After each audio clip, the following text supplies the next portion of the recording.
Hoy, jueves 28 de marzo, en Interfaz, en nuestro reportaje del día, conoceremos la Hemeroteca Nacional, un espacio con textos archivados que tienen como objetivo ser una fuente de consulta accesible para todo el público. Para hablar sobre este recinto, nos acompañará en el estudio el maestro Dalmacio Rodríguez, coordinador de la Hemeroteca Nacional.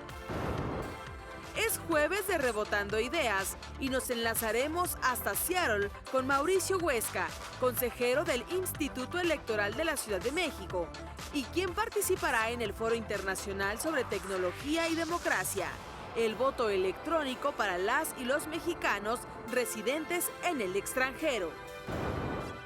Y en la serie de trabajos dedicados al mes de la mujer, conoceremos a la directora de cine canadiense, Patricia Rosema. Nos acompañarán en el estudio Brandon Ibarra, director general del festival CCHeros Films, y Miguel Pedraza, alumno del CCH Vallejo de la UNAM, con quienes hablaremos de este proyecto cinematográfico. En nuestra sección Salud para Todos, nos visita en el estudio el doctor Hermes Manuel Cortés Mesa, quien nos hablará de las recomendaciones para tratar y prevenir el golpe de calor. Dio inicio la 9ª edición del Festival Internacional de Cortometrajes Ambientales, Ecofilm, y te tenemos todos los detalles. Niñas, niños y jóvenes participaron en el lanzamiento de 20 nanosatélites que fueron enviados a la estratosfera desde el estado de Aguascalientes. Esto y mucho más en el programa que te conecta con lo mejor de la información en educación. Esto es Interfaz. Muy buenos días, amigas y amigos de Televisión Educativa. Es un verdadero placer tener la oportunidad de estar aquí con ustedes hoy jueves 28 de marzo del 2019 y darles la bienvenida a este programa que, ya lo saben bien, es su interfaz con el mundo de la educación, el conocimiento, la ciencia, la tecnología, la cultura, el arte, el deporte y mucho más, todos los temas que tienen que ver con el sector educativo. Saludo con muchísimo gusto a mi compañera Griselda Yebra. Ella nos permite comunicarnos con ustedes a través de la lengua de señas mexicana, y le invito a que nos acompañe como todas las mañanas durante hora y media, en la que pues le tendremos temas muy variados, muy interesantes. Ya vieron ahí el teaser en voz de mi queridísima Ruth, así que comenzamos.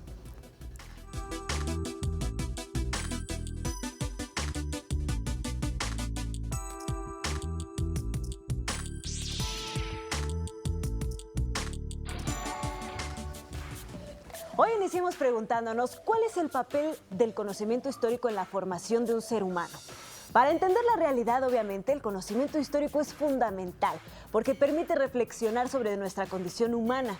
La memoria, por su parte, debe ser entendida como un recuerdo que está cargado de valores subjetivos y que está relacionado con los momentos, por ejemplo, conflictivos de nuestra historia reciente, definiéndose a raíz de la experiencia personal de cada individuo en el seno de un grupo social determinado. En torno a ella, la institución educativa se enfrenta al problema de la adopción de una doble postura. La escuela es la institución en la que más se debería transmitir y procesar la memoria. Sin embargo, es también la institución que debe de esforzarse por diluir los efectos negativos y dudosos derivados de los excesos de la memoria, es decir, esos sentimientos de los cuales podría estar cargada la historia. La memoria histórica, que tanta conexión guarda con la formación cívica, debe tratarse desde todos los puntos de vista posibles para poder incorporarlos a todos. Es importante saber todas las vertientes de donde venimos para saber hacia dónde vamos. Y para lograr estos objetivos, una nación, por supuesto, pues el sistema educativo de una nación debe de echar mano de instituciones como los archivos, las bibliotecas, hemerotecas y todo tipo de herramientas que nos ayuden a llevar un registro del acontecer nacional, de nuestra historia, de la memoria, que nos permita revisar lo sucedido, apropiarlo y reflexionar al respecto. La característica esencial de las hemerotecas, que es el tema que nos convoca hoy a la reflexión, es que generan un archivo de las publicaciones periódicas, es decir, las que van actualizando el acontecer de algún aspecto de la vida social, política, cultural, económica o de cualquier otro ámbito con una periodicidad constante. Así, la prensa es el reflejo de la historia de una sociedad, su memoria. Es muy interesante preguntarnos ¿Qué sucede con estas instituciones en el contexto actual, dominado por la inmediatez de la información, pero también por las nuevas tecnologías y el gran acceso a la información? Antoja pensar que la hemeroteca, concebida como un centro de difusión de lo más actual, podría convertirse en uno de los espacios concentradores del más ebullicioso de los movimientos de nuestra era, el de las noticias, el de la información que se actualiza cada segundo y en donde podemos ir rastreando las corrientes que generan grandes olas e incluso remolinos en el pensamiento humano y cómo estos afectan a nuestra comunidad y a nosotros mismos para enfrentarnos al futuro. Fundada un día como hoy, pero de 1944, la Hemeroteca Nacional es un lugar que resguarda miles de publicaciones que están disponibles para todo el público. Hoy, en nuestro reportaje del día, vamos a conocer la historia de este recinto.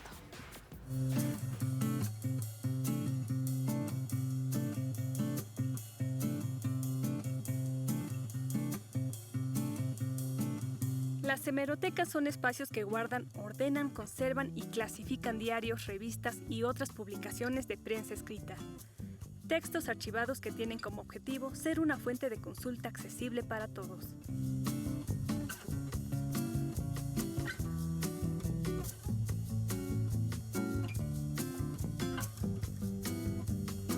En el corazón de la Universidad Nacional Autónoma de México, el 28 de marzo de 1944, el rector Rodolfo Brito Foucher y el presidente Manuel Ávila Camacho inauguraron la Hemeroteca Nacional de México. Los arquitectos Jorge Medellín y Alfonso Pallares fueron los elegidos para hacer del antiguo templo de San Pedro y San Pablo el espacio ideal para resguardar y conservar esta memoria histórica.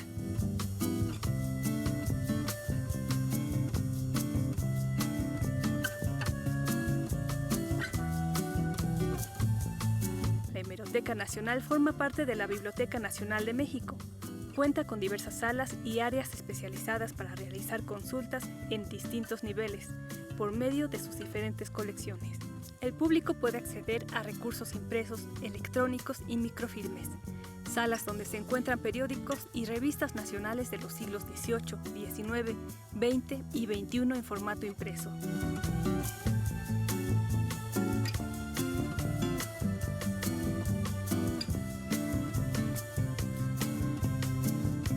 Actualmente este recinto cuenta con información especializada sobre temas de interés político, social, económico, además de contar con publicaciones de relevancia histórica y cultural. Además, la Hemeroteca Nacional ofrece actividades académicas y culturales como coloquios, exposiciones, homenajes y conferencias abiertas a todo el público.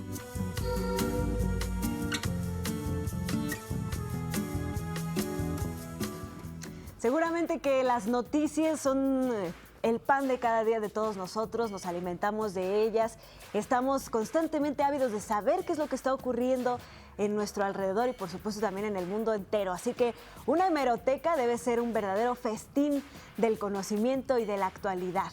Hoy vamos a platicar un poco más después de este corte acerca de esta gran institución en nuestro país, donde pues se recaba y se almacena uno de los elementos más importantes que nos dan una identidad, una memoria y una historia. Así que no se pierdan, regresando del corte, una interesante entrevista.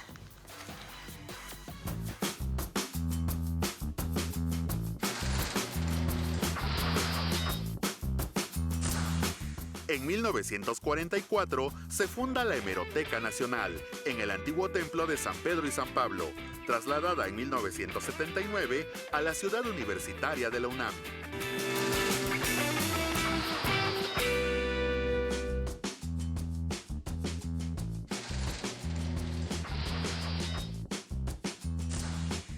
En 1936 nace el escritor peruano Mario Vargas Llosa, de cuya obra destacan La ciudad y los perros, Pantaleón y las visitadoras y La fiesta del chivo, ganador del Premio Cervantes en 1994 y Premio Nobel de Literatura en 2010.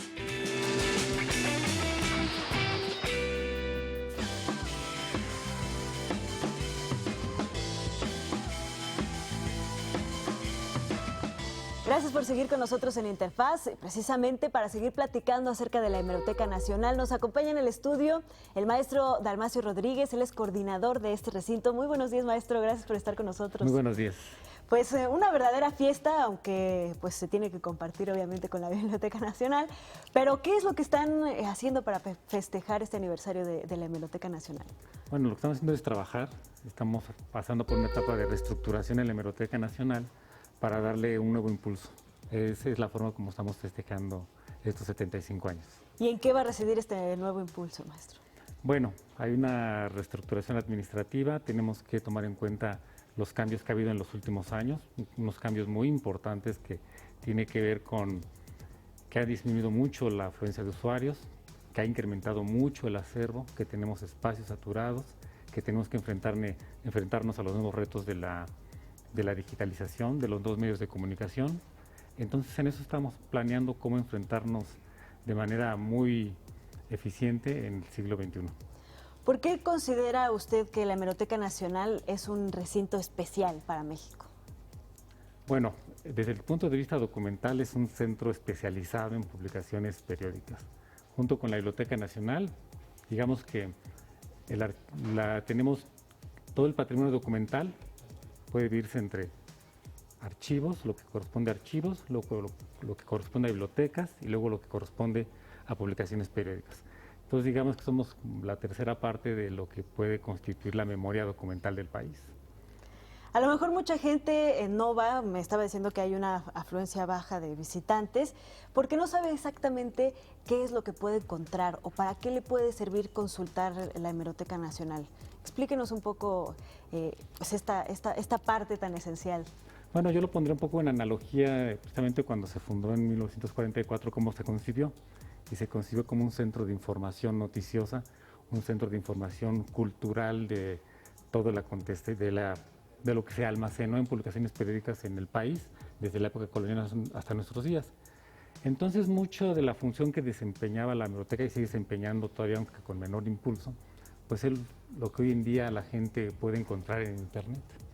Claro. O sea, mucha de esta información que ahora está disponible en Internet, antes la encontraban en la Hemeroteca Nacional y la siguen encontrando. Ahora, ¿qué pueden encontrar?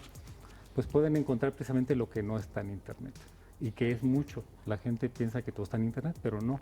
En realidad, solo una pequeña parte está disponible en acceso abierto en Internet. Entonces sigue siendo un centro muy importante para conocer nuestra historia, nuestra cultura en todas las manifestaciones. La artística, la cultural, la política, en cualquier manifestación, la popular, la culta, deportes, espectáculos, cualquier área que se nos ocurra en medios de comunicación, cualquiera de ellas está representada en nuestros acervos. Maestro, siempre es muy impresionante y maravilloso y nos ayuda mucho a entendernos, ver los periódicos que se publicaron cuando sucedió algo espectacular, histórico. ¿Cuáles son esos que usted más recuerda que se tienen ahí en la Hemeroteca? Bueno, podemos hablar de muchos, realmente, claro, como digo, tenemos representación de todo, pero podemos decir que tenemos la primera publicación mexicana, por ejemplo, la Gaceta de México, fundada por Ignacio de Castorena y Ursúa, como representando las publicaciones coloniales del siglo XVIII, de 1728, el ejemplar que tenemos en físico y en digital 1722, estamos hablando de allá de muchos siglos. También tenemos el Diario de México, que se convirtió luego en la primera publicación oficial del país. Tenemos también de la Colonia, desde la Colonia de 1805. Pero pasando al siglo XIX tenemos las primeras revistas literarias, el Iris, tenemos las primeras publicaciones digamos ya de carácter más industrial, políticas, bueno, algunos títulos, Monitor, Republicano, La Iberia, siglo XIX, el Aguizote, el hijo del Aguizote, y en tiempos modernos pues tenemos desde los primeros números, los grandes periódicos que todavía subsisten, como el Dictamen, el Excelsior, el Universal, y recientemente pues las publicaciones culturales más importantes, Vuelta, Proceso, Política también, Nexos, obviamente una colección muy importante de suplementos culturales, también publicaciones científicas del siglo XIX, en fin, sería muy largo referir títulos. Pues la invitación es para que vayan y puedan disfrutar de todo este acervo que está a disposición de los mexicanos. En ese sentido, ¿cuál es el proceso, maestro? ¿Hay que hacer algún registro? Seguramente hay una sección que está resguardada, ¿no?, por temas de su antigüedad, de su preservación, y las otras, ¿cómo se consultan? Tenemos dos fondos, un fondo reservado y fondo contemporáneo. En fondo reservado tenemos publicaciones desde la época colonial hasta el 1916. Y en el fondo contemporáneo de 1917 hasta la fecha. El fondo reservado, por cuestiones de temporalidad, pues sí se requieren ciertos requisitos. Básicamente ser tesista o investigador, ¿no? Demostrar Claro. que hay un interés de investigación para acceder a esos fondos que tienen que estar más protegidos por cuestión de temporalidad. Y del lado del fondo contemporáneo, pues el acceso es abierto, solamente basta una identificación, ser mayor de 16 años y no hay más requisitos. Pues fantástico, maestro. Muchísimas gracias por haber venido a compartir un poco de lo que es este gran recinto. Y invitar a la gente a que conozcan su historia, a que la consulten. Si son investigadores, pues ahí tienen toda la información que necesitan acerca de lo que ha sucedido en un periodo histórico de nuestro país. Día a día se puede consultar. Así día a que día. fantástico, y que no está en internet para nada. Sí, hay muchas cosas que no están en internet. Además, también para los más jóvenes, realmente se van a llevar una experiencia muy agradable entrar en contacto con los periódicos. O sea, Claro. formatos grandes, distintos tipos de ilustración, distintos tipos de papel, distintos tipos de tipografía. Ese contacto con el material impreso desde principios de siglo para fondo contemporáneo es una experiencia realmente extraordinaria. Insustituible. Pues por ahí lo estaremos viendo, maestro. Muchísimas gracias por habernos acompañado. Al contrario. Gracias. Una pausa y volvemos con más. Esto es Interfaz.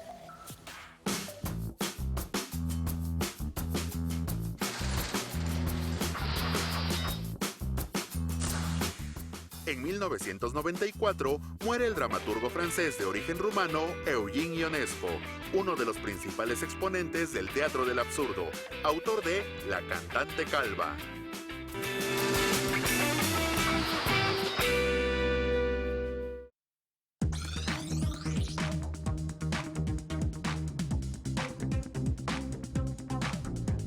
Y bueno, hoy es jueves de Rebotando Ideas, pero en esta ocasión vamos a viajar hasta Seattle de la mano de, por supuesto, Mauricio Huesca, consejero del Instituto Electoral de la Ciudad de México, quien nos va a platicar sobre el Foro Internacional sobre Tecnología y Democracia, el voto electrónico para las y los mexicanos residentes en el extranjero, que comenzará en tan solo unos minutos y donde pues participa, por supuesto, el consejero electoral Mauricio Huesca. Muy buenos días, Mauricio. ¿Qué tal amaneces allá por Seattle? Hola, ¿qué tal, Ana Cristina? Pues muy buenos días. Está fresca la mañana por acá, a diferencia de la Ciudad de México, que había estado con calores intensos en las mañanas. Y muy contento de estar esta mañana por acá con la comunidad académica de City University of Washington. Vamos a tener un foro, como bien nos comentabas, sobre nuevas tecnologías para la incorporación en los procesos democráticos, en los procesos de participación democrática. El Instituto Electoral, como ustedes bien saben, siempre ha sido un gran impulsor de mecanismos electrónicos y digitales para no solamente abaratar los costos que puede generar la democracia, sino también para generar mecanismos de blindaje y certeza para la ciudadanía y que puedan tener sus resultados electorales mucho más oportunos que con un mecanismo tradicional en el que hay recuento de votos o cómputos del día de la jornada electoral. Y es que estos dos conceptos, querido Mauricio, la democracia y la tecnología tienen que amalgamarse cada vez más, pues precisamente porque una de las cosas que ha permitido la tecnología es la democratización, ¿no?, de muchas herramientas, de muchos procesos, de la información, etcétera. Así que me parece fantástico que estés ahí en este gran evento. Y te quiero preguntar, ¿qué otros participantes van a estar ahí contigo? Claro que sí, Cristian, fíjate que vamos a estar acá por parte de la comunidad estadounidense y de la academia, desde luego, van a estar representantes de la Universidad de Washington, van a estar representantes también del US Votes, va a venir el vicepresidente senior, que es Larry Moore, va a estar también con nosotros un criptógrafo senior de Microsoft Research, es Josh Bernard, y también desde luego van a estar algunos otros funcionarios del Instituto Electoral encargados de las tecnologías del instituto, la UNAM Seattle, que fue un aliado estratégico para llevar a cabo este foro, también va a estar en su representación con el doctor Jorge Madrazo. También desde la UNAM nos acompaña Hugo Concha, también un representante de esta universidad prestigiada en México, para estar hablando de estos temas. Y entre otros también vamos a estar platicando pues el procurador de la ciudad de Seattle, que también ha impulsado mucho los temas digitales, el cónsul también de la ciudad de Seattle también va a estar con nosotros acompañándonos en la apertura y en algunas mesas también de participación, porque déjame decirte, Ana Cris, que no solamente vamos a tener el foro de voto electrónico, sino también vamos a tener una serie de conversatorios, cerca de 6 conversatorios a lo largo de estos 3 días que estaremos acá en la ciudad de Seattle, para generar comunidad con la diáspora migrante en temas de educación cívica, construcción de ciudadanía, en temas de participación ciudadana y en temas también de la nueva figura que se vendrá de Diputación Migrante hacia el próximo Congreso del 2021. Pues suena a una agenda muy nutrida, querido Mauricio, y también invitados de gran altura que seguramente ayudarán a compartir ideas que nos van a ir encaminando hacia esto que queremos, ¿no? Amalgamar la democracia con la tecnología y poner cada vez más herramientas al alcance de nuestros compatriotas que están en los Estados Unidos. Yo quisiera preguntarte, ¿cuáles son los principales conceptos que se manejan en cuanto a esta situación de utilizar las herramientas tecnológicas para los procesos democráticos? Porque sabemos que debe haber características muy específicas de las interfaces, los mecanismos, la seguridad, todo esto. Uno de ellos, precisamente, la preocupación que tenemos es la suplantación de la identidad. ¿Cómo queremos lograr? Hoy por hoy, en la Ciudad de México, para efecto de evitar la suplantación de la identidad en la emisión del voto, es mediante una preinscripción en el portal de internet del instituto, y se les hace llegar una clave de internet a sus domicilios, una clave a sus domicilios físicos, para que a partir de esta clave puedan generar un token para su celular, y al momento de votar pues activan este token a celular. Pues este mecanismo es muy engorroso, y lo que hemos generado es que la ciudadanía pues se aburra de estos mecanismos. Entonces lo que queremos generar justamente ahorita, tratando de evitar la suplantación, es un mecanismo de captación y lectura de datos biométricos, en los cuales pueda haber un modelo comparable contra los datos biométricos que están en la credencial para votar, y un reconocimiento facial, a efecto de que desde un dispositivo móvil puedas tomarte una fotografía, y hay rasgos faciales que nunca van a cambiar, como la distancia entre ojos, distancia de nariz y el ojo, el mentón y la nariz, y esto hacer un análisis, y a partir de esto abre el sistema de manera segura, de manera confiable, de que se trata la persona que va a emitir el sufragio. Hecho lo cual, encriptar la información no en el teléfono, sino en la plataforma que nosotros estamos diseñando en coordinación con algunas empresas, y para ello también estamos viendo pláticas con Microsoft, para que esta información encriptada viaje desde el dispositivo móvil hasta una base de datos que estará completamente blindada, para efecto de que solamente tenga la llave de desencriptar esta información el Instituto Electoral de la Ciudad de México, y no haya una vinculación entre el dispositivo móvil, la credencial para votar y el voto. Es decir, tratar de disolver este vínculo que pudiera haber, para efecto de que se trate de un voto libre y secreto. Pues vaya conceptos tan interesantes y fundamentales para lograr esta pues democratización de los procesos democráticos, valga la redundancia. Finalmente quisiera preguntarte muy brevemente, ya sé que solo has estado unas horas ahí en Seattle, pero ¿cómo se percibe este concepto de la Diputación Migrante que platicamos la vez pasada? Pues mira, nosotros tenemos una serie de cuestionarios para recibir la opinión. La Diputación Migrante tiene muchas variantes todavía que tenemos que definir con las y los migrantes, porque no sabemos todavía si se va a delinear a partir de partidos políticos, a partir de candidaturas independientes, si va a haber una circunscripción mundial en el cual pues sea solamente una diputación para Estados Unidos, Asia, Europa, Oceanía, el resto del mundo, o haya una circunscripción para cada uno de los continentes. Tenemos que definir también quiénes van a poder votar en esta Diputación Migrante. Hay modelos mundiales en los cuales votan tanto residentes del país de origen como en el extranjero. Hay otros modelos que solamente los que residen en el extranjero. Hay que definir el mecanismo de hacer campaña política, habida cuenta que pues tenemos pactos internacionales en los cuales no se puede hacer invasión de políticas en otros países extranjeros. Entonces tenemos que definir muchas cosas de fiscalización de los recursos, en fin. Y como tú bien sabes, Ana Cristina, el Instituto Electoral siempre ha sido muy cuidadoso también de impulsar medidas de acciones afirmativas como cuotas indígenas, mujeres. Entonces, en esta medida, pues la Diputación Migrante tendrá que también cubrir estas acciones afirmativas para que se trate de una democracia incluyente en la Ciudad de México. Así es, Mauricio, pues muchos conceptos que faltan todavía por definir, por delinear, y por supuesto la participación que es lo más importante, lo fundamental, lo central para lograr construir esta nueva figura de la Diputación Migrante, será esencial y lo platicaremos a tu regreso acá el próximo jueves. Muchas gracias, un fuerte abrazo hasta Seattle y bueno, a abrigarse. Muchas gracias y un saludo a todos la comunidad de Interfaz por allá. Gracias, un abrazo. Una pausa y volvemos. Esto es Interfaz.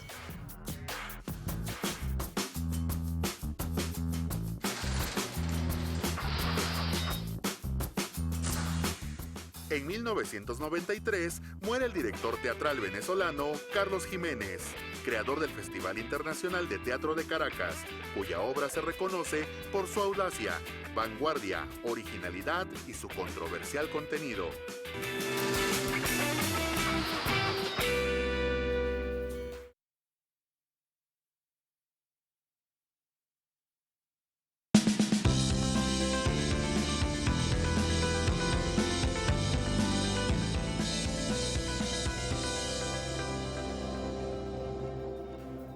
Y bueno, ya solo nos queda hoy y mañana para presentar nuestra serie de trabajos especiales sobre el mes de la mujer, el mes de marzo. Y en esta ocasión está conmigo aquí Elis de León y nos va a hablar de una cineasta. Elis, muy buenos días, bienvenida. Buenos días, gracias Ana Cristina.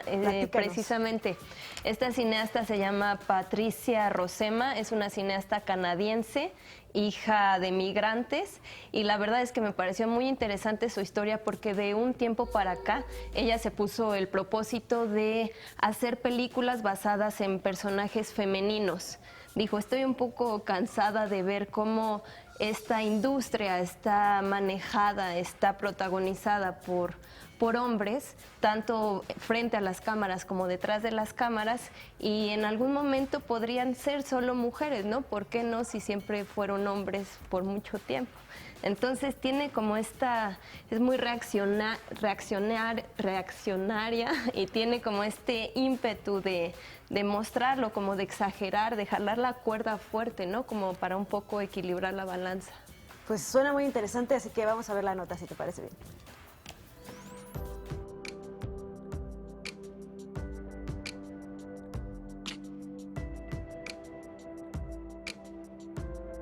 Hija de migrantes holandeses dedicados al campo, Patricia Rozema pertenece a todas y a ninguna parte.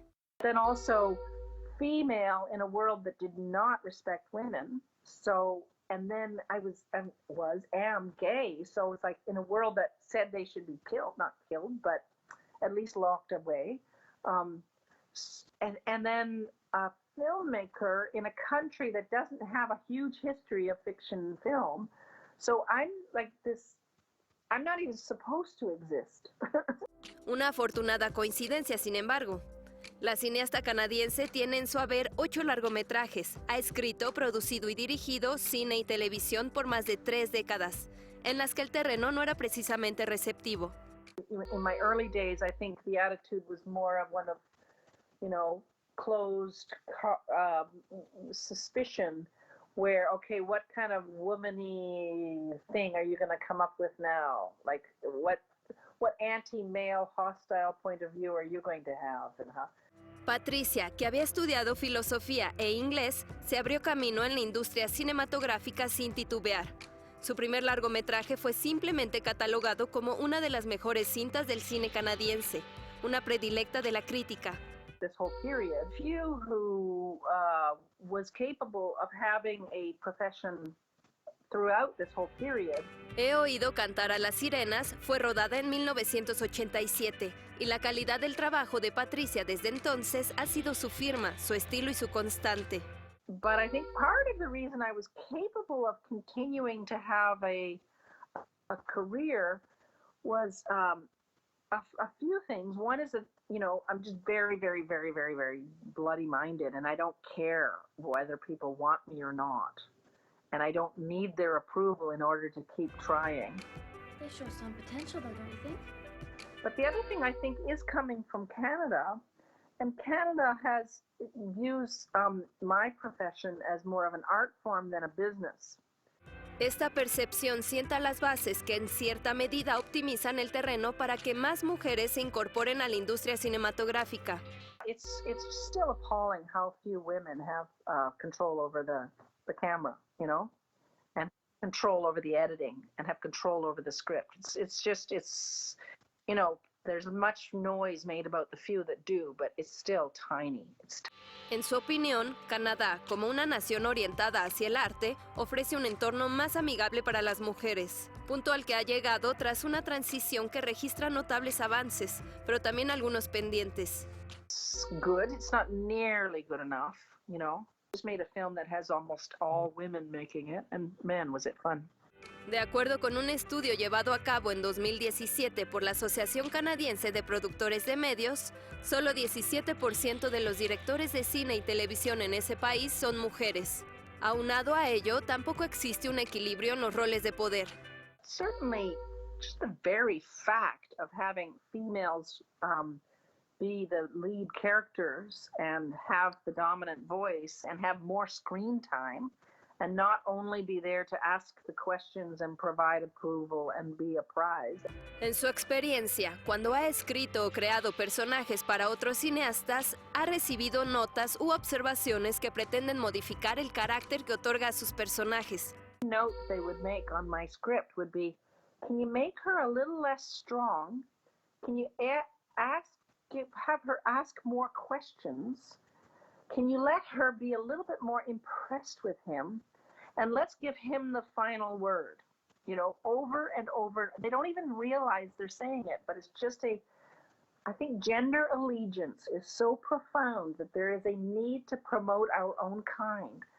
Si bien tenemos, en opinión de la cineasta, una especie de misoginia interna o una mirada masculina interiorizada, es a través del cine y de la creación de personajes femeninos empoderados que Patricia aporta a equilibrar la balanza. The best thing I can do with my time and my talents, I'm a parent too, so I try to do that well, but is to make movies and to make good ones. You know, that's the most use I can offer to the world.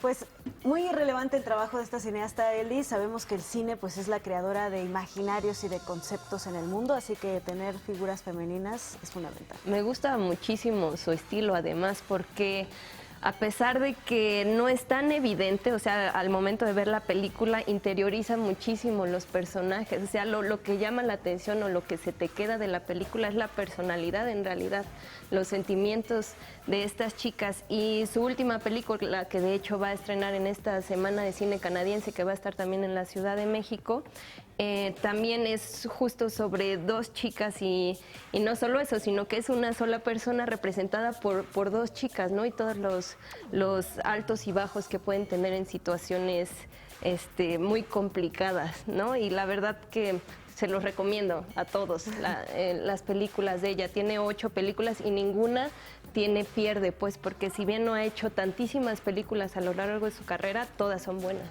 Muy bien, pues muy pertinente tu nota, Elis, para poder entender e ir a ver esta película que se estrena esta semana. Muchas gracias. O la próxima semana, ¿no? No, esta semana empieza el 29, esta Semana de Cine Canadiense. Ah, perfecto, mañana. Gracias, Elis. Nos vemos pronto. Gracias. Una pausa y volvemos. Esto es Interfaz.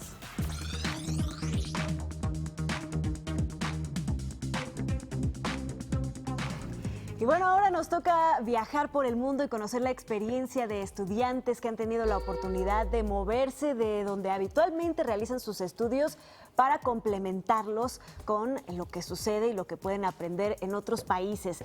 Esta vez nos enlazamos hasta Chiapas. Ahí se encuentra Diego Cuesi. Él fue beneficiario de la beca Chevening para estudiar la maestría en Sociología Urbana en la Escuela de Economía y Ciencia Política de Londres. Muy buenos días, Diego. ¿Cómo amanece hoy Chiapas?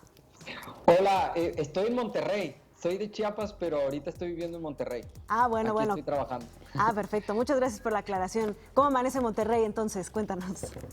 Pues ya no tan frío como los últimos días, como empezando ya el calorcito. Ni muy caliente ni muy frío.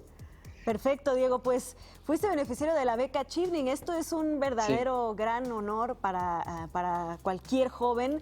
porque te permite un desarrollo exponencial y especial, no solamente dentro de tu carrera, sino además conocer a otros jóvenes que tienen la misma actitud de liderazgo y pasión por lo que hacen como tú. Platícanos un poco, primero, ¿qué tan difícil fue obtener esta beca? Bueno, la dificultad radica en el tiempo que le tienes que dedicar a preparar todo el proceso. Tienes que estar muy seguro que quieres aplicar a la beca porque tienes que empezar un año antes. Entonces, por ejemplo, yo empecé a prepararme por ahí de agosto del 2016 para poder entrar al ciclo escolar de septiembre de 2017. Entonces, es difícil en el sentido de que muchas personas, o sea, muy pocas personas, que creo que fuimos 60 mexicanos que la tuvimos y aplicaron 1000 y tantos. Entonces es competida en ese sentido, pero no es tan difícil, se le dedica suficiente tiempo y si te preparas, ¿no? Porque al final sí es un año del proceso de admisión. Entonces, pues sí, o sea, no es tan difícil si le echas muchas ganas, la verdad. ¿Y qué es todo eso que tuviste que preparar durante el año? Platícanos un poco más a detalle para que la gente, los jóvenes que te están viendo, pues sepan qué es lo que a qué se tendrían que enfrentar.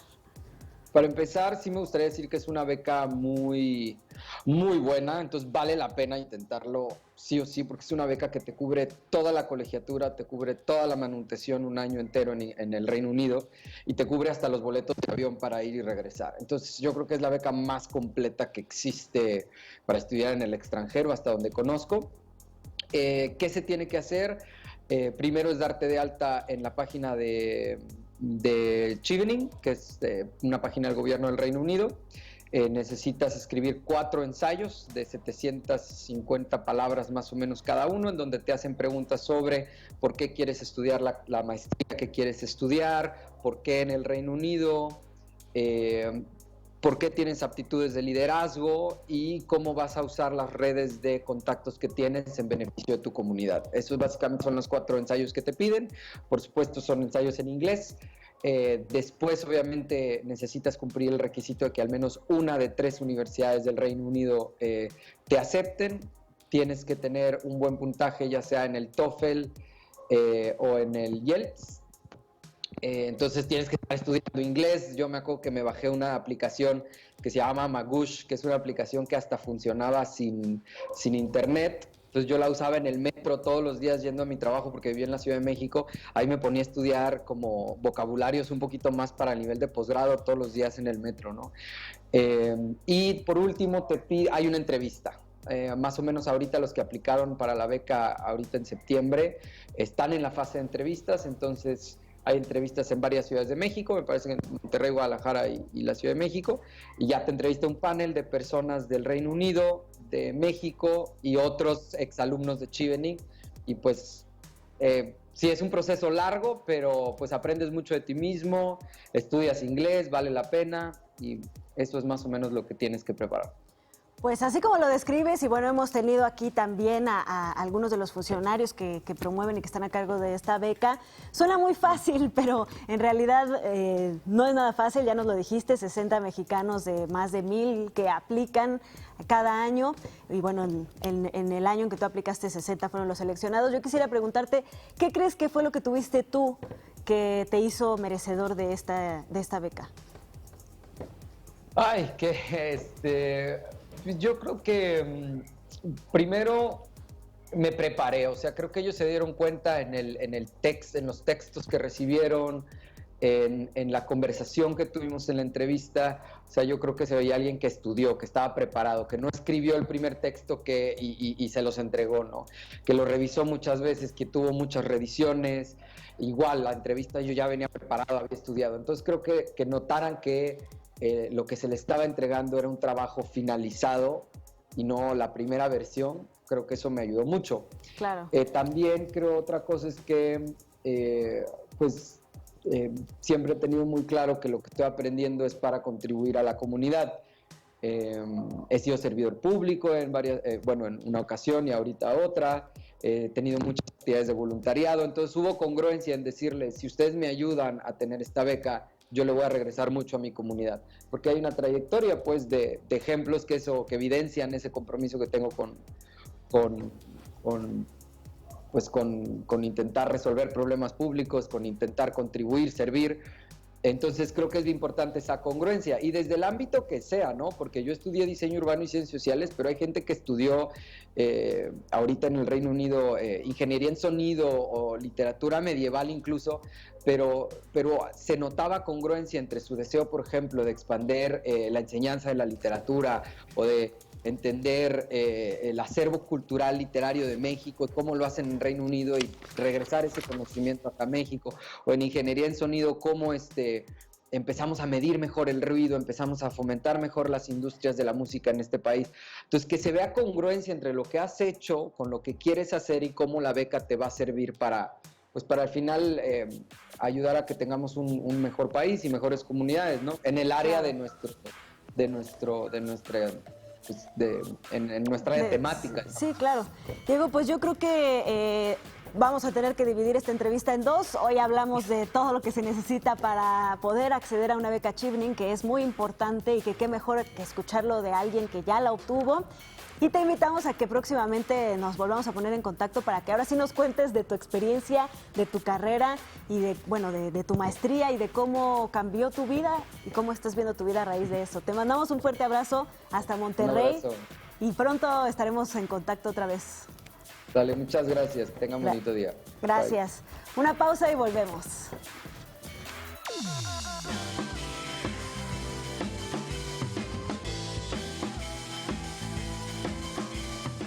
Y vamos de vuelta a hablar sobre cine porque están aquí conmigo Brandon Ibarra, director general del Festival CCHeros Film Fest, y Rodrigo Martínez, un alumno de la Facultad de Artes y Diseño de la UNAM y director artístico del festival, con quienes vamos a platicar de este proyecto cinematográfico que precisamente pues trata de darle un espacio, ¿no?, a los creadores mexicanos y a los jóvenes. Bienvenidos, muchas gracias por estar con nosotros. Gracias a ti, Ana, también por la invitación. Pues cuéntenme, Brandon, ¿cuál es el objetivo principal de CCHero Film Fest? Bueno, pues mira, el objetivo principal básicamente es no solamente acercar a los estudiantes del CCH, de la UNAM, bueno, ya en este caso también a los universitarios, no solamente a ver y a comprender un poco mejor el cine, ¿no?, en todos sus ámbitos, sino también a la realización cinematográfica, ¿no?, a que desde el CCH den los primeros pasos para comenzar a hacer cine, que se comprenda de una manera mejor qué es hacer una película y a su vez tratar de impulsar esta formación vocacional, ¿no? Que si en algún momento realmente se quieren dedicar a hacer cine o televisión también, bueno, pues es una oportunidad que el festival les da muy, muy importante, ¿no? Se generan talleres a lo largo del año, ¿no? Se generan conferencias, visitas guiadas, que van reforzando un poco toda esta cuestión formativa que el festival les ofrece a los alumnos, ¿no? Claro, y es que suena un poco, pues no extraño, pero sí poco común que surja un festival de cine desde una institución de educación media superior, digamos, ¿no? Claro. Media. ¿Por qué el cine y por qué sería importante acercar a los jóvenes de esta edad el cine, su realización, su apreciación? Es muy importante a esa edad porque, digamos, en el festival tenemos la selección CCHera, que es la más importante. Entonces, nosotros desde ahí vemos un enfoque porque empiezan a tener interés, ¿no?, en el cine. Igual como en México están surgiendo estas partes de cineastas, ¿no?, que están en el extranjero y están realizando cine y les está yendo muy bien. Entonces eso les llama la atención, ¿no? Igual es muy importante enfocarse ahí porque ellos empiezan a descubrir qué les gusta y qué tipo de sensibilidad artística tienen y si van hacia ese camino. Entonces es muy, muy importante que desde ahí empezar para que ellos vayan generando un camino, una trayectoria y vayan puliéndose. Sin duda. Pues ya estamos a pocos días de que inicie. ¿Qué vamos a poder ver, Brandon, en el CCHero Film Fest? Bueno, pues en esta edición, desde la tercera ya somos un festival internacional, lo cual a mí me emociona mucho porque están llegando películas de otros países, ¿no? Tenemos este año 12 países que están compitiendo en las diferentes selecciones del festival. Y bueno, de esas 100 películas que nos llegaron, tuvimos la oportunidad de que alrededor de 50 estén en las selecciones, que se puedan revisar. Y bueno, hay trabajos desde los CCHeros, como te comentaba hace un momento, Hay trabajos universitarios, no solamente de alumnos de la UNAM, sino alumnos de bastantes universidades a nivel nacional. Y hay otro tipo de trabajos que ya son más enfocados al ámbito profesional, a los circuitos ya comerciales también, a las escuelas de cine. También vamos a poder revisar esos trabajos. Y también hay una serie de largometrajes, solamente hay 4 largometrajes que van a estar este año también en el festival. Y estos, lo padre de esto es que los va a premiar el público, ¿no? O sea, quien entre a ver, ellos mismos van a elegir un ganador de estas 4 películas, ¿no? Entre ellos tenemos Cría Puercos, que es la ópera prima del CCC, la que fue del año pasado. Tenemos también un largometraje chino que se llama Animal World, Cita para 3 también. Y bueno, es un poco de la programación que vamos a tener este año. Temas, pues hay muchísimos temas, hay desde terror, fantasía, ciencia ficción, drama, comedia. Lo padre del festival es que todo siempre nos llega de todo y tratamos de que sea... pues sí, que haya variedad, ¿no?, en la programación. Claro. ¿Qué es lo que buscan para finalmente dar estos premios en el CCH Film Fest? ¿Qué es lo que buscamos para dar los premios? Los premios. ¿Los premios? Bueno, primero dar un incentivo a los realizadores, ¿no? Un incentivo como, bueno, se les otorga el premio, pero sí hubo previamente un rubro, ¿no?, de jurados que digamos que... se juntan, ¿no?, y que ven previamente todo el material para ya llegar a un dictamen y calificarlos. Pero el más grande es el incentivo, ¿no?, de que, ok, sí hay un premio, pero también hay un largo camino por recorrer, ¿no? Hacia allá va. Claro. ¿Está abierto a todo el público o cómo podemos acercarnos al CCH Film Fest? ¿De dónde serán las funciones? ¿Habrá varias... sedes, claro. Sí, bueno, este año sí hay 4 sedes para el festival. Tenemos 3 CCHs, lo que es el CCH Plantel Vallejo, Azcapotzalco y Naucalpan, y también tenemos la Biblioteca Vasconcelos, justamente en el auditorio. Esa sede va a ser nuestro día de clausura. Y bueno, aparte también vamos a tener algunas charlas muy importantes. Va a ir el doctor Alejandro Pelayo, el director de la Cineteca Nacional, por ejemplo. Vamos a tener un foro de la película Roma también. Vamos a tener también algunas conferencias de desarrollo de proyectos cinematográficos independientes, ¿no?, para todos los chavos que quieren comenzar a generar sus proyectos. Y sí, son cuatro sedes. Están abiertas a todo el público, nada más en la página del festival o en nuestras redes sociales pueden entrar, acceder y descargar un pase digital o el programa, y con eso lo presentan en la entrada del colegio. ¿Es entrada libre? Y es entrada libre, ¿no? Gratuitas todas las actividades. Muy bien. ¿Qué es lo que más esperas de este CCH Film Fest? Híjole, como en todas las ediciones, que aumente con año la esencia del festival, que es esa juventud, esa frescura. Y yo siempre que invito al festival es como vayan a la experiencia, yo les puedo platicar, porque hasta que estén viviendo la experiencia del CCHero van a salir con una emoción. Hemos invitado a personas a la clausura, a la apertura, y nos dicen, wow, qué experiencia, si no la vivo, no, la verdad no lo creo. Entonces yo espero que sí, se sumen más personas, se sumen más aliados, más amigos, para que siga creciendo. Yo espero eso. Pues les auguramos lo mismo, ya estamos muy emocionados, listos, el 2 de abril. Del 3 al 6 de abril. Del 3 al 6 de abril, ya escuchamos las sedes, así que todos al festival, al CCHero. Todos al CCHero. Todos están invitados al CCHero del 3 al 6 de abril. Perfecto, muchas gracias chicos, mucho éxito. Tatiana. Los esperamos pronto para que nos cuenten cómo les fue. Claro que sí. Muchas gracias. Una pausa y volvemos a Interfaz.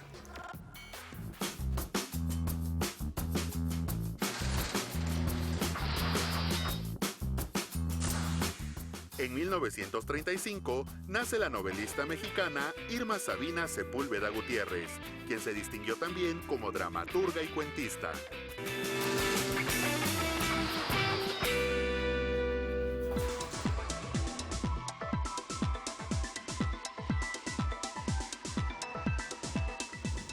Y bueno, hoy que es jueves también llegó el momento de nuestra sección Salud para Todos y nos acompaña en el estudio el doctor Hermes Manuel Cortés Mesa.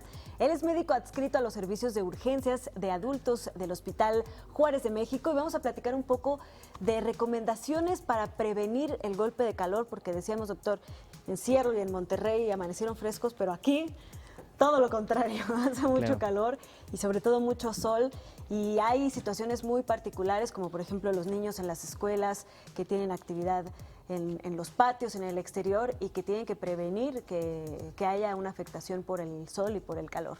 Bienvenido. Claro, y sobre todo cuando la temperatura del cuerpo se eleva demasiado, puede presentarse esta urgencia médica que le llaman golpe de calor, que es la traducción de deshidratación, que con baja de presión, que tiene algunos síntomas, dentro de los síntomas que pueden presentar los pacientes, es mareo, fatiga, temblores en las etapas iniciales, pero puede llegar a ser una manifestación más grave como pérdida del estado de despierto, de conciencia y convulsiones. Entonces sí es importante que las actividades de las personas, sobre todo los niños menores de 5 años y adultos mayores de 60, se lleven a cabo pues entre las 11, se evite más bien el horario de 11 a 3 de la tarde, que es cuando hay más, el calor es más intenso y entonces la temperatura corporal también puede aumentar. Y también hay algunos otros factores de riesgo. Las personas que toman medicamentos para la presión o que toman algunos medicamentos que pueden, antipsicóticos o medicamentos que son vasoconstrictores, pueden tener más riesgo, ellos y los niños. Claro. Entonces, ¿Cómo prevenimos, doctor? Porque, bueno, digamos que vamos que tenemos una situación que no podemos evitar, ¿no? Vamos a ir a, no sé, visitar un parque de diversiones o algo así. Los niños van a estar, no va a haber forma de ocultarlos del calor y del sol. ¿Cómo prevenimos que se les... La mejor forma de prevenir el golpe de calor es estar bien hidratado. Una es tomar suficiente agua. Las recomendaciones son, antes de una actividad física intensa, tomar al menos 2 vasos de agua, al menos, pero se debe tomar agua aunque no se tenga sed, sobre todo cuando hay mucho calor. Para prevenir es la deshidratación, la pérdida de electrolitos, y son recomendables las bebidas que son para deportes o bebidas que contienen electrolitos. Hay muchas, entonces cualquiera de ellas son buenas, que hay para niños, hay para adultos, y mantenerse bien hidratado antes y después de hacer una actividad física intensa, tomar al menos 3 vasos de agua, ¿no? Por lo menos 700 mililitros mínimo, 750, y antes, ya dijimos, 500 por lo menos mililitros. Entonces, esas son las recomendaciones. La otra es ropa adecuada, ropa que permita la transpiración, que además que absorba el sudor, que permita la evaporación del sudor, que permita la transpiración, estar protegidos del sol, tener sombrero, gorra, ropa adecuada, básicamente, sombrillas, utilizarlos. Eso sería de las principales recomendaciones, es estar bien hidratado y evitar estar directo en el sol entre ese horario principalmente. Sobre todo actividades cívicas, deportivas, deberíamos tener un horario que no permita nuestra exposición prolongada al sol.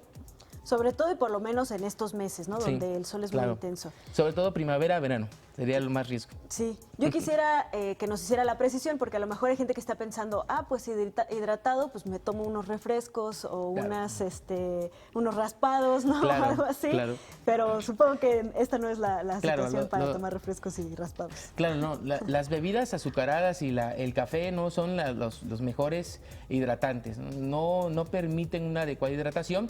Lo recomendable es agua natural o bebidas ricas en electrolitos, bebidas de electrolitos básicamente para el deporte o cualquiera de ellas, pero las bebidas dulces no son recomendadas, no se recomiendan para hidratación, ¿no? Al contrario, pueden aumentar la pérdida de líquido intravascular, se puede decir, bueno, de nuestra circulación.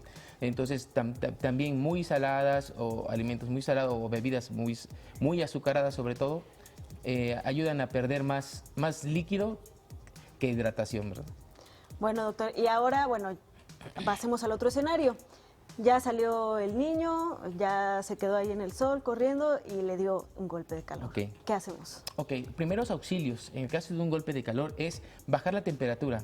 El golpe de calor se caracteriza por un aumento de la temperatura de más de 39.5 grados. Lo primero es, puede llegar hasta 41 o más. Es algo grave cuando se manifiesta de esa forma. Entonces, primero es, si ya detectaron que me está dando temblor, estoy sudando, tengo mucha sed, estoy mareado, tengo temblor, lo primero es enfriarse, ir a una zona de menor temperatura, una sombra, usar mojarse, utilizar alguna, hidratarse, pero cuando alguien tiene una manifestación que incluso hace que pierda la conciencia, que tenga convulsiones, incluso los primeros auxilios incluyen enfriamiento rápido. Lo mejor es meterlo en agua fría o incluso agua helada, sería una medida para bajar la temperatura al menos 39 grados para que deje de convulsionar y para poder trasladarlo a un hospital, es pedir apoyo a los servicios de emergencia. Pero sí, la primera medida es enfriar a la persona. No podemos dejarlo mucho tiempo con temperaturas tan altas como 40 grados o más de 40 grados, porque puede haber daño cerebral, se prolonga y se dañan los órganos, incluso hay daño orgánico. Claro. Eso es lo principal. Pues ahí está. Entonces, antes de exponerse a una situación donde pueda haber un golpe de calor, hidratarse, utilizar gorras, sombreros, sombrillas, formas para tratar de buscar sombras, para no estar tan expuestos al sol. Y si ocurre, entonces lo primero es enfriarse. Si si no hay una recuperación, consultar a un médico. Ir al hospital, pues ahí a urgencias. Claro. Y ahí los atenderá el doctor Hermes Manuel. Muchísimas gracias, doctor, por estas recomendaciones. Le agradecemos mucho y bueno, muy pronto seguramente estaremos platicando de otros temas muy relevantes para prevenir y cuidar nuestra salud. Gracias. Claro que sí. Vamos a hacer una breve pausa y volvemos a Interfaz. No se vayan.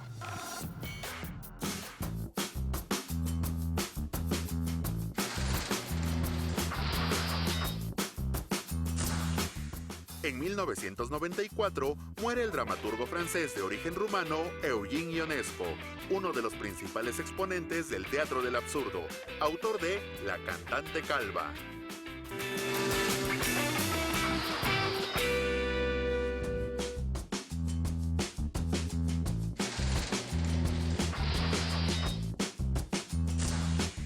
En 1993 muere el director teatral venezolano Carlos Jiménez, creador del Festival Internacional de Teatro de Caracas, cuya obra se reconoce por su audacia, vanguardia, originalidad y su controversial contenido.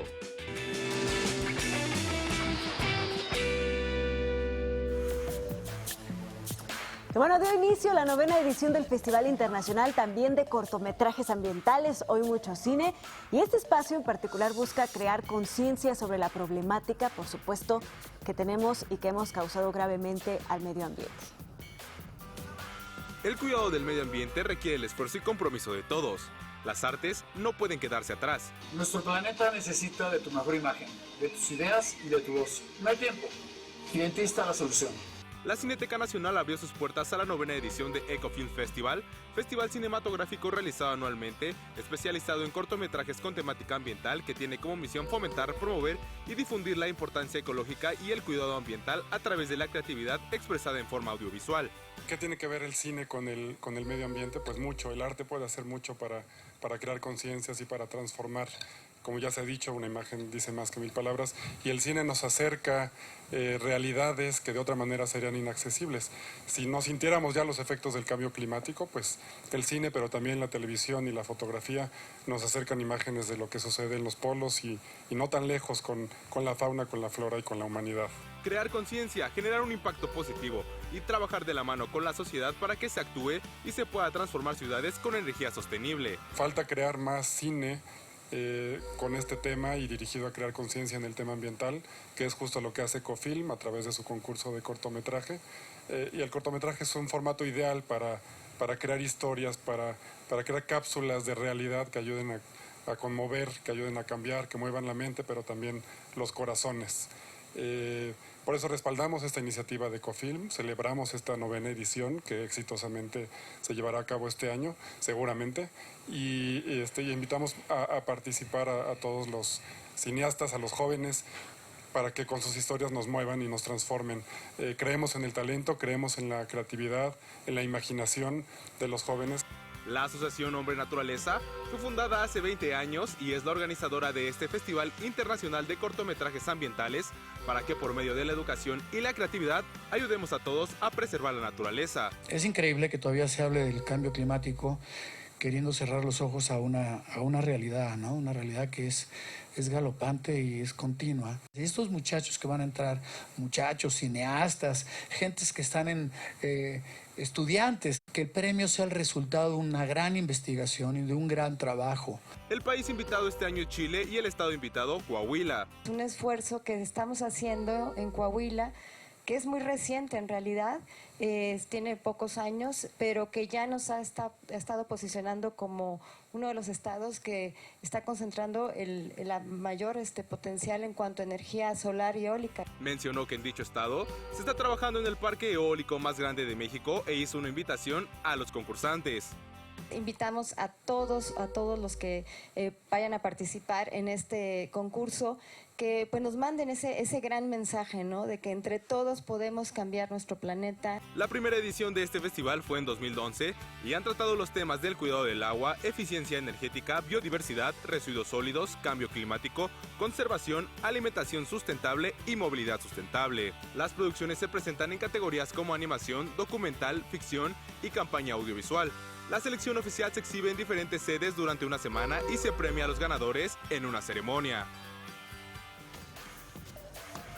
Y las Comisiones Unidas de Educación y de Puntos Constitucionales de la Cámara de Diputados aprobaron el dictamen de la nueva reforma educativa. En lo general y en lo particular, en el sentido del voto que se acaba de decir, por 48 votos en pro, 7 abstenciones. 9 abstenciones y 3 en contra. Las Comisiones Unidas de Educación y Puntos Constitucionales de la Cámara de Diputados aprobaron el dictamen de reforma a los artículos 3, 31 y 73 de la Constitución en materia educativa. Los diferentes grupos parlamentarios que integran la Cámara Baja avalaron modificaciones a la iniciativa enviada por el presidente Andrés Manuel López Obrador. El dictamen establece en el artículo 3 que toda persona tiene derecho a la educación y el Estado la impartirá y garantizará en el nivel inicial, preescolar, primaria, secundaria, media superior y superior. Además, señala que la educación será obligatoria, universal, inclusiva, pública, gratuita y laica. Se cumple la promesa del presidente de la República de abrogar la mal llamada reforma educativa, se va a abrogar la ley de servicio profesional docente, la ley del INE, nunca más habrá evaluaciones punitivas, se establece el sistema para la carrera de las y los maestros, se prohíbe cualquier vinculación entre exámenes, evaluaciones y la permanencia en el empleo, se deja muy clara la rectoría del Estado en la educación. Los legisladores aseguraron que el acuerdo garantiza a los maestros sus derechos laborales, al tiempo que se reconoce su contribución a la transformación social. Todos los maestros, independientemente de qué grupo sean, deben tener la certeza de que todos los aspectos que podrían haber sido considerados punitivos fueron retirados de la legislación. Deben sentirse tranquilos de que el texto salvaguarda que la preparación académica y la capacidad de cada quien es lo que va a montar la divisa, de que a nadie se le va a retirar su permanencia por ningún método que no sea estrictamente lo pactado de manera laboral. Por su parte, los diputados destacaron que el diálogo y el acuerdo han dado forma al dictamen de reforma que ahora irá al Pleno de la Cámara. El Parlamento abierto, donde hubo una serie de audiencias muy importantes, se escuchó a quienes lo solicitaron en todo momento y también resaltar el diálogo que hubo con los distintos grupos parlamentarios que conformamos esta legislatura. El diálogo es sin duda el distintivo de este nuevo gobierno y de esta legislatura. El texto constitucional propuesto contempla que en las escuelas de educación básica de alta marginación se impulsarán acciones que mejoren las condiciones de vida de los educandos, con énfasis en la alimentación, al tiempo que se respaldará a estudiantes en condiciones de vulnerabilidad. Además, contempla estrategias para garantizar el derecho a la educación de personas adultas y a la educación plurilingüe e intercultural en los pueblos y comunidades indígenas. también incluye mecanismos para fortalecer a las instituciones públicas de formación docente, de manera especial a las escuelas normales, en tanto que se garantizará que los materiales didácticos, la infraestructura educativa y las condiciones del entorno contribuyen al desarrollo de las niñas, niños y jóvenes. Estaremos siguiendo muy de cerca este proceso legislativo. Una pausa y volvemos a Interfaz.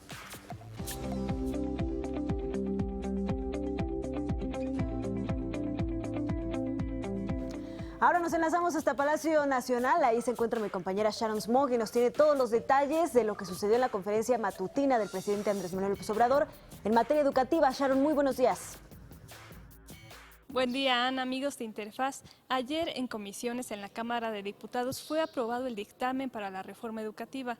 Hoy el presidente de la República dio su opinión al respecto y también habló sobre la manifestación que tienen maestros afuera de las instalaciones de San Lázaro.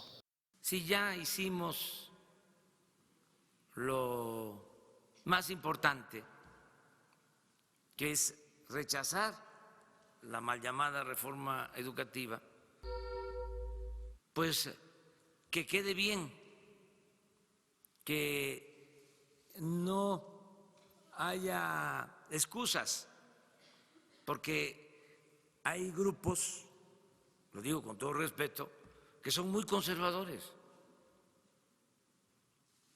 con apariencia de radicales, y lo que quieren es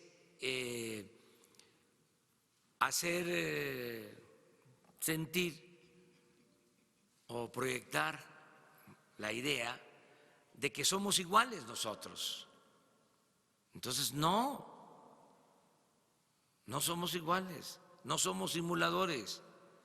Entonces, la instrucción que tiene el secretario de Educación es que escuche a todos los grupos, que les explique, no va a haber evaluaciones punitivas, no es el propósito afectar los derechos laborales del magisterio, se cancela por completo la reforma educativa. Este es el reporte desde Palacio Nacional, Ana. Que tengan un excelente día. Gracias, Sharon. Excelente día para ti también. Y vamos a enlazarnos hacia otra parte de nuestro país porque esta mañana la Coordinación Nacional de Protección Civil elevó el semáforo de alerta volcánica en el Popocatépetl de amarillo fase 2 a la fase 3. Esto pues porque ha tenido un aumento en su actividad, sobre todo esta mañana, alrededor de las 6 de la mañana.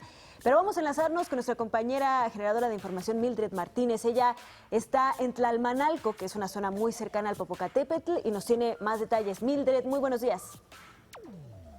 Hola, Ana, muy buenos días. Pues como bien lo mencionas, hoy, después de las 6 de la mañana, hubo una explosión en el volcán Popocatépetl. Y debido a esto, pues el Centro Nacional de Prevención de Desastres elevó la alerta volcánica de amarillo fase 2 a amarillo fase 3. ¿Qué es lo que significa? Pues que la actividad es de intermedia a alta, con persistencia de fumarolas y explosiones de intensidad creciente, con lanzamientos de fragmentos incandescentes. Cabe mencionarte, Ana, que esta fase no contempla todavía la evacuación de las comunidades cercanas, pero hay que estar atentos a la información, pues por canales oficiales como la página del CENAPRED. Te comento rápidamente algunas de las acciones preventivas. Pues es tener a la mano documentos importantes de forma prioritaria, aquellos irreemplazables, preparar linternas y baterías de repuesto, cubrebocas para familia y un pequeño botiquín, tener también agua potable y alimentos no perecederos, reservar dinero en efectivo para compras posteriores y platicar con la familia y definir un plan de contingencia para todos, además de mantenerse atentos a la información oficial y a las indicaciones de las autoridades. Ana. Así es, Mildred, es precisamente esas prevenciones las que nos indicas lo que implica esta elevación a la fase 3 de prevención. Y bueno, también cabe señalar que en las últimas actividades que ha tenido el volcán Popocatépetl no se ha vuelto a formar un domo como normalmente sucede ahí en el volcán Popocatépetl, un domo sólido de piedra, y esto ha generado que exista magma que está quemando los pastizales y bueno, es parte de la decisión por la cual se tomó esta decisión de elevar la alerta. Muchísimas gracias, Mildred, estaremos pendientes. Muy bien, Ana, nosotros también estamos al pendiente. Regresamos con ustedes. Gracias, un fuerte abrazo. Y pues con este oportuno aviso de prevención para todos los mexicanos, les recomendamos que esté atento a los medios públicos para pues saber todas las prevenciones que se tienen que tomar en caso de que se eleve aún más la etapa de prevención del volcán Popocatépetl. Y bueno, así terminamos esta emisión de Interfaz. Los esperamos mañana para cerrar semana en esta aventura televisiva por el mundo del conocimiento educativo que es Interfaz. Le agradecemos mucho a Griselda Yebra que nos haya ayudado a comunicarnos con ustedes a través de la lengua de señas mexicana. Yo soy Ana Cristina Olvera, que tenga excelente día.